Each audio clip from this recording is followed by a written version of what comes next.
milieu de tes aventures t'a amené ici, dans une éco-ferme. Oui, c'est ça. Et l'éco-ferme t'a amené vers la monnaie libre. Alors non, en fait, la Non. monnaie libre, je suis venue avec. Ouais. C'est-à-dire que avant qu'on quitte l'Ardèche, enfin juste après plutôt qu'on ait quitté l'Ardèche, mon compagnon est parti faire une saison dans le Vaucluse. Et donc comme je fais l'instruction en famille avec notre fille, pendant que papa travaille, il fallait bien qu'on trouve de quoi occuper la famille. Donc du coup on est parti à un festival pendant une semaine dans les Cévennes qui s'appelait Terre de Convergence. Et là, pendant ce festival, on a effectivement découvert un stand monnaie libre. Donc j'avais jamais entendu parler de monnaie libre. Ça faisait déjà plusieurs années que j'ai expérimenté des alternatives économiques, mais je veux dire qui n'avaient pas réussi à satisfaire tous mes besoins.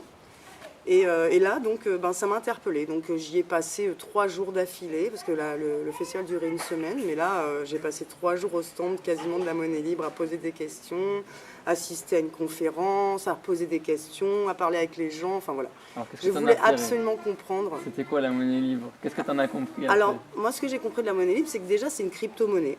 Donc ça veut dire que c'est accessible partout dans le monde. Que c'est pas indexé sur l'euro, c'est-à-dire qu'on n'est pas obligé d'acheter la monnaie, à la différence de, par exemple, des monnaies locales complémentaires. On est obligé d'aller acheter. Donc déjà, ça m'a intéressé parce que moi, n'ayant pas beaucoup de moyens, je ne me sentais pas encore une fois d'aller dépenser ce que j'avais pas pour essayer autre chose. Là, la seule chose qu'on me demandait, c'était de m'investir en proposant ou un service ou un objet, de façon à pouvoir avoir mes premières junes, parce qu'en fait la monnaie libre, en fait, ça s'appelle la june, et de façon à pouvoir proposer ensuite à d'autres mes services et pouvoir à mon tour aller acheter des produits ou des services ailleurs. Donc j'ai trouvé ça très sympathique.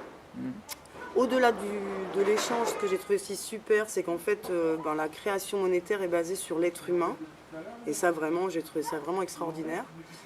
Et aussi le fait que ça a été créé en fait par un mathématicien, donc c'est vraiment quelque chose de très carré, c'est très cartésien en fait comme système, mais avec une idéologie que je trouve absolument magnifique, qui est l'envie que l'économie soit équitable dans l'espace et dans le temps.